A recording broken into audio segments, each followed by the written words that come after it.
Bismillahirrahmanirrahim. Assalamualaikum warahmatullahi wabarakatuh.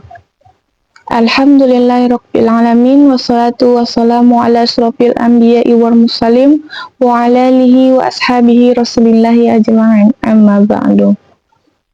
Perkenalkan, saya Sofia Zainur dengan NIM 230501001 dari Prodi Pendidikan Agama Islam. Di sini saya akan menyampaikan analisis jurnal yang berjudul Pentingnya Memahami Al-Quran dan Ilmu Pengetahuan. Baiklah, pembahasan yang pertama adalah hakikat memahami Al-Quran. Nah, dari segi bahasa, Al-Quran berasal dari qiraah yang berarti menghimpun dan menyatukan. Sedangkan qiraah adalah menghimpun huruf-huruf dan kata-kata yang satu dengan yang lainnya dengan susunan yang rapi. Mengenai hal ini, Allah Subhanahu wa taala berfirman dalam Quran surah Al-Qiyamah ayat 17-18 yang artinya, sesungguhnya atas tanggungan kamilah mengumpulkannya di dadamu dan membuatmu pandai membacanya. Apabila kami telah selesai membacakannya, maka ikutilah bacaannya itu. Quran surah Al-Qiyamah ayat 17-18. Al-Quran juga dapat berarti bacaan sebagai masdar dari kata qiraah. Dalam arti seperti ini, Allah Subhanahu wa taala mengatakan dalam Quran surah Fussilat ayat 3 yang artinya kitab yang dijelaskan ayat-ayatnya yakni dalam bacaan bahasa Arab untuk kaum yang mengetahui. Quran surah Fussilat ayat 3. Nah, adapun dari segi istilahnya, Al-Quran adalah kalamullah yang merupakan mukjizat yang diturunkan kepada Nabi Muhammad SAW yang disampaikan kepada kita secara mutawatir dan dijadikan membacanya sebagai ibadah. Keterangan dari definisi sebelumnya adalah yang pertama kalam Allah, bahwa Al-Quran merupakan firman Allah yang Allah ucapkan kepada Rasulullah SAW melalui perantara malaikat Jibril alaihissalam. Firman Allah merupakan kalam atau ucapan yang tentu saja tetap berbeda dengan kalam manusia ataupun kalam malaikat. Nah, mengenai ini Allah Subhanahu wa taala berfirman dalam surat An-Najm ayat 4 yang artinya ucapannya itu tiada lain hanyalah wahyu yang diwahyukan kepadanya. Quran surah An-Najm ayat 4.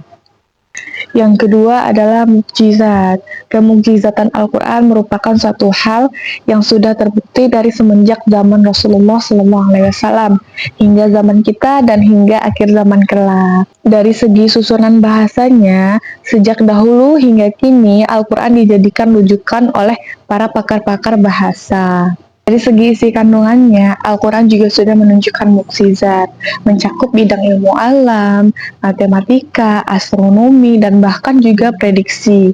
Sebagaimana yang terdapat dalam surat Al-Rum mengenai bangsa Romawi yang mendapatkan kemenangan setelah kekalahan. Yang ketiga, diturunkan kepada Nabi Muhammad SAW. Bahwa Al-Quran ini diturunkan oleh Allah Subhanahu wa taala langsung kepada Rasulullah SAW melalui perantara malaikat Jibril alaihissalam. Nah, Allah Subhanahu wa taala menjelaskan dalam Al-Quran surah Asy-Syu'ara ayat 192 sampai 195 yang artinya, dan sesungguhnya Al-Quran ini benar-benar diturunkan oleh Tuhan semesta alam. Dia dibawa turun oleh Ar-Ruh Al-Amin Jibril ke dalam hatimu Muhammad, agar kamu menjadi salah seorang di antara orang-orang yang memberikan peringatan dengan bahasa Arab yang jelas. Quran surah Asy-Syu'ara ayat 192 sampai 195. Next, yang keempat, diriwayatkan secara mutawatir. Nah, setelah Rasulullah SAW mendapatkan wahyu dari Allah Subhanahu wa taala, beliau langsung menyampaikan wahyu tersebut kepada para sahabatnya. Di antara mereka terdapat beberapa orang sahabat yang mendapatkan tugas khusus dari Rasulullah SAW untuk menuliskan wahyu. Terkadang Al-Quran ditulis di pelepah korma, di tulang-tulang, di kulit hewan, dan sebagainya. Nah, yang di antaranya terkenal sebagai penulis Al-Quran adalah yang pertama Ali bin Abi Thalib, yang kedua Muawiyah, yang ketiga Ubay ibnu Ka'ab, yang keempat Zaid bin Thabit.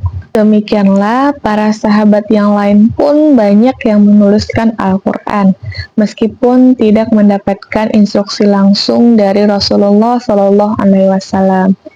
Namun pada masa Rasulullah SAW, Al-Quran belum terkumpulkan dalam satu mushaf sebagaimana yang ada pada saat ini.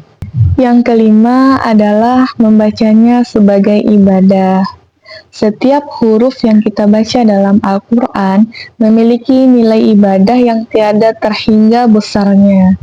Dan inilah keistimewaan yang dimiliki oleh Al-Quran yang tidak dimiliki oleh siapapun di muka bumi ini.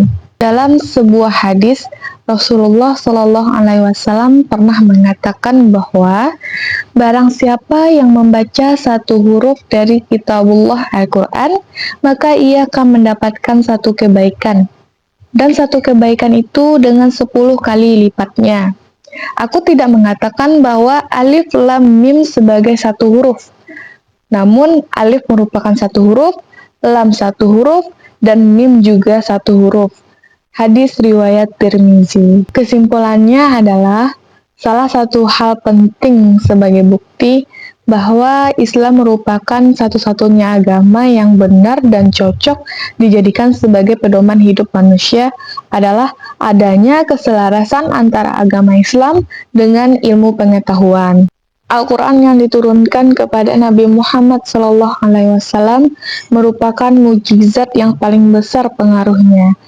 Isinya selalu relevan dengan kehidupan serta ilmu-ilmu yang terkandung di dalamnya merupakan anugerah bagi manusia. Salah satu kemukjizatan atau keistimewaan Al-Quran yang paling utama adalah hubungannya dengan sains dan ilmu pengetahuan. Begitu pentingnya sains dan ilmu pengetahuan dalam Al-Quran. Sekian analisis jurnal yang dapat saya sampaikan. Mudah-mudahan bermanfaat dan menjadi jalan kebaikan untuk kita semua. Wabillahi taufik wal hidayah. Wassalamualaikum warahmatullahi wabarakatuh.